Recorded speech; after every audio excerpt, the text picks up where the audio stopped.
It feels like every time you turn on the news lately, there's another horrific story coming out of northern Nigeria. It's just devastating. Hundreds of children kidnapped, like what happened in Kuriga. Right. 280 kids taken. It's hard to even wrap your head around it. It really is. And it's easy to feel helpless, just reading those headlines. Absolutely. But what's the actual reality on the ground? What are the choices that people are facing, the situations they're stuck in? Well, today, we're going to try to get a little bit closer to that reality by talking about the story of one man. Okay. We're calling him Suleiman. To protect his identity. Yeah, we're changing his name for his safety. You'll understand why in a minute. When I was reading through this BBC article, the thing that really struck me was Suleiman is walking this incredibly difficult tightrope, right? Oh, yeah. He's trying to get kidnapped people released. Right. He's negotiating with these incredibly dangerous gangs, but the government considers what he does illegal. Wow. So he's risking being targeted by both sides. It's like he can't win. Exactly. Because the government could look at him and think, well, he's helping these criminals. Right. And on the other side... He could be seen as working for the government. Exactly. Maybe even making money off the ransoms. So he's stuck. And today, we're diving deep into Suleiman's story, using this BBC News article as our guide. Really hoping to get beyond those headlines, Yeah. to get a real sense of how complex this kidnapping crisis is in Nigeria. Yeah, and to see it through the eyes of someone who's actually in the middle of it all. Right. And it's pretty unsettling, frankly, but it's important. Definitely. It's a perspective you don't often hear. It's raw and personal.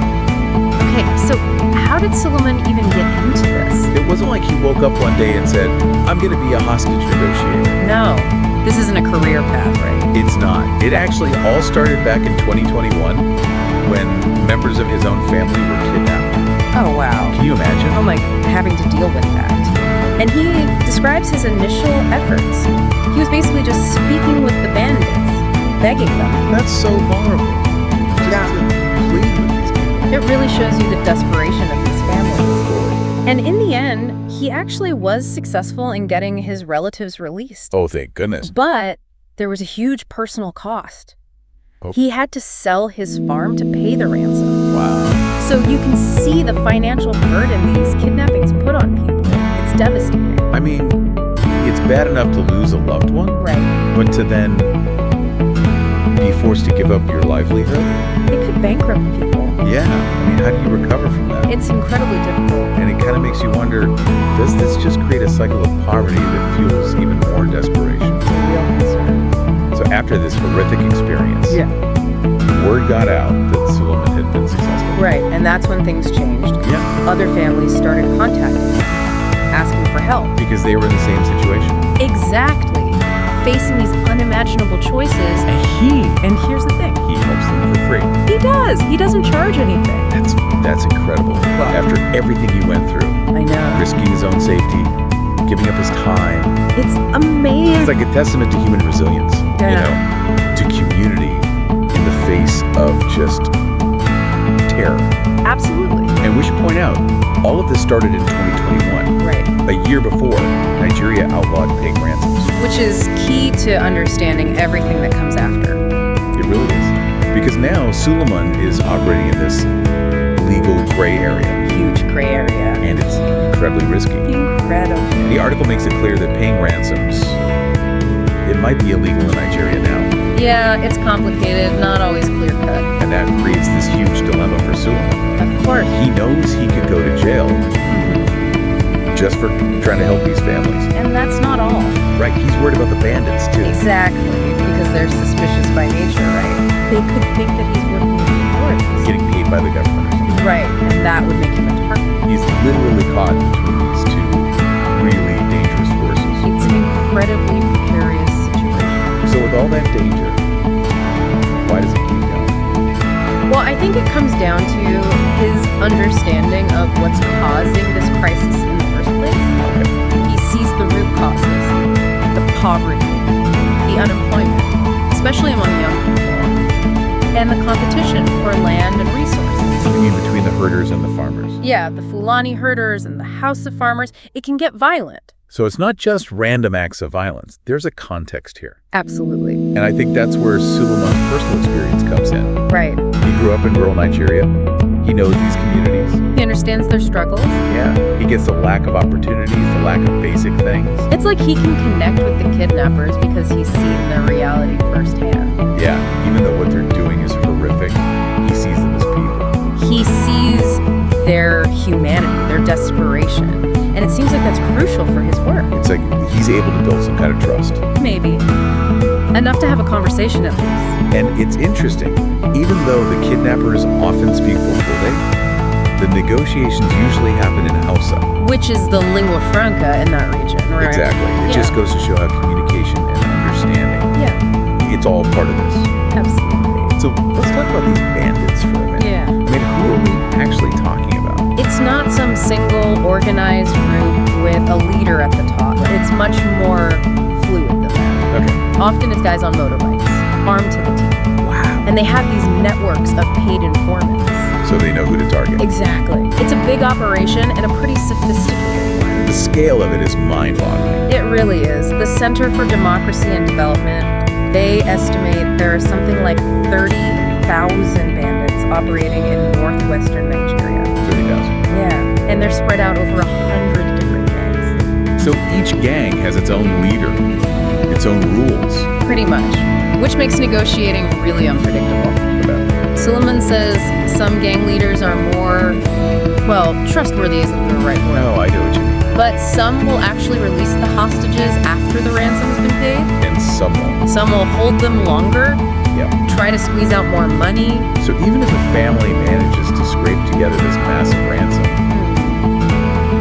there's no guarantee. There's a lot of risk involved. And how does the actual negotiation work? I can't imagine it's a quick phone call.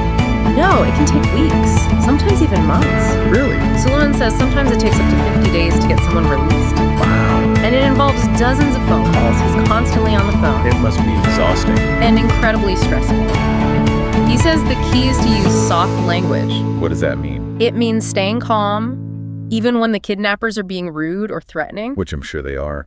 He can't let his emotions get the better of him. It's a delicate balance. And when it comes time to pay the ransom, They almost always want cash. which is crazy. Yeah. Because Nigeria's having this whole banknote shortage right now. Right. But bank transfers are too traceable. The kidnappers don't want to get caught. Exactly. They want to stay under the radar. So how does the drop-off even work? Usually, a relative of the kidnapped person, often a parent, has to physically deliver the money. That's terrifying. It is. They have to go deep into the bush. Following the kidnapper's instructions. Exactly. Guided over the phone. I can't even imagine. And once they hand over the money, the bandits, they count every single bill. Just to make sure. Yeah. And sometimes it's not just about the money. Okay. They might demand other things too, like motorcycles or alcohol, even cigarettes, So they're using this for profit, but also, to get what they need. yeah. This whole thing raises a big question about the government. You mean their role in all of this? Yeah. On the one hand, they're saying ransom payments are illegal. Right. But Right. are they actually involved behind the scenes? It's hard to say for sure, but Suleiman tells this story about a university kidnapping. This was before the ransom ban. Yeah. And he claims the government paid something like $2,370 per student to get them released. Wow. But there's no official confirmation. No.